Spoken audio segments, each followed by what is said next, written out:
منچ کو دعوت معزز مہمانان گرامی، عزیز دوستوں، السلام علیکم۔ آج مجھے اس محفل میں جس موضوع کو الفاظ کا خراج پیش کرنا ہے وہ ہے یکجہتی کشمیر۔ جناب والا، ہمیں پاکستان کو آزاد کیے ہوئے 73 سال کا عرصہ گزر چکا ہے۔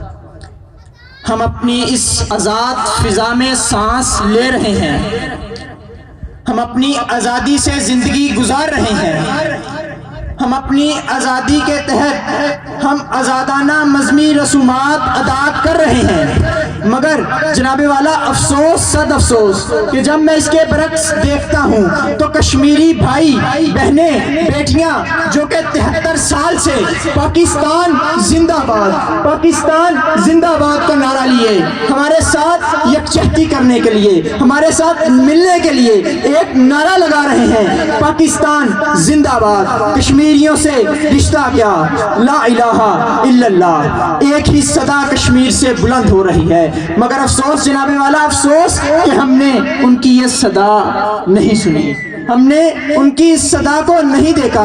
جناب والا، جب بھی کشمیر کا ایشو اٹھایا جاتا ہے تو ہمارے حکمران کبھی اقوام متحدہ میں چلے جاتے ہیں، کبھی سلامتی کونسل میں چلے جاتے ہیں۔ ارے کیوں؟ کیا تمہارا مسلمانوں کا کوئی پلیٹ فارم نہیں کہ جہاں تم کشمیریوں کے لیے آزاد رائے کا حق ادا کر سکو؟ کیا تمہارا کوئی اپنا پلیٹ فارم نہیں کہ جہاں تم جا کے کشمیریوں کے لیے آواز بلند کر سکو؟ کیا تمہارے پاس کوئی ایسی قوت نہیں کہ جہاں تم کشمیریوں کو اپنے ساتھ جو یکجہتی کر رہے ہیں انہیں اپنے ساتھ ملا سکو؟ افسوس جناب والا، افسوس کہ ہم نے اپنے سر طاغوتی قوتوں کے سامنے گرا دیے۔ ہم نے جناب والا امریکہ کی بات مان لی، ہم نے سلامتی کونسل میں جا کے کشمیر کا ایشو اٹھایا، ہم نے اقوام متحدہ میں کشمیر کا ایشو اٹھایا، مگر افسوس جناب والا، افسوس کہ آج 73 سال گزر چکے، آج 73 سال گزر چکے، کشمیر میں ظلم و بربریت کا حساب نہیں لیا گیا۔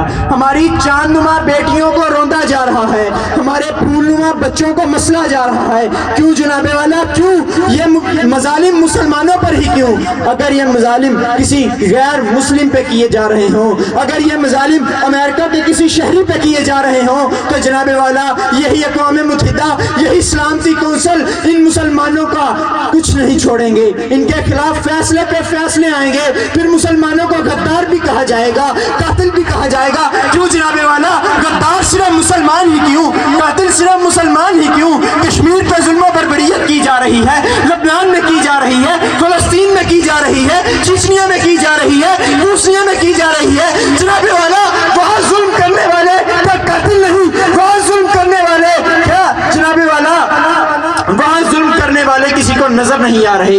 اس کی کیا وجہ ہے کہ ہم نے اپنی دستاریں گرا دیں، ہم نے اپنے فیصلے طاغوتی قوتوں کے اوپر چھوڑ دیے۔ جب ہم اپنے فیصلے خود کرنے لگ جائیں گے، جب ہماری پارلیمنٹ مضبوط ہو جائے گی، جب ہماری حکومت مضبوط ہو جائے گی، جب ہمارے ادارے مضبوط ہو جائیں گے تو جناب والا یہ کشمیر آزاد کروانا کوئی مشکل کام نہیں۔ ہمیں چاہیے، میں اپیل کرتا ہوں گورنمنٹ آف پاکستان سے کہ جناب وزیر اعظم صاحب، آپ کشمیر کے ایشو کو سیریس لیں۔ اگر کشمیر کے ایشو کو سیریس نہ لیا گیا تو جناب والا جس طرح یہ طاغوتی قوتیں ہمیں اسرائیل کو تسلیم کرنے کا کہہ رہی ہیں، اسی طرح کشمیر بھی ہم سے چھن جائے گا۔ قائد اعظم رحمت اللہ علیہ نے فرمایا تھا کہ کشمیر پاکستان کی شارک ہے، اور جب تک شارک نہ ہو وہ انسان کا وجود نامکمل ہوتا ہے، اور جب تک کشمیر ہمارے ساتھ نہیں ہوگا پاکستان نامکمل ہوگا۔ اسی طرح قائد اعظم رحمت اللہ علیہ نے ایک جگہ پہ فرمایا کہ اسرائیل کو اگر تسلیم کرنے کا کہا جائے گا تو یہ پاکستان کے جگر میں ایک چھرا گھونپنے کے مترادف ہوگا۔ ساری دنیا جناب والا اسرائیل کو مان سکتی ہے، تسلیم کر سکتی ہے، مگر پاکستان کبھی اسرائیل کو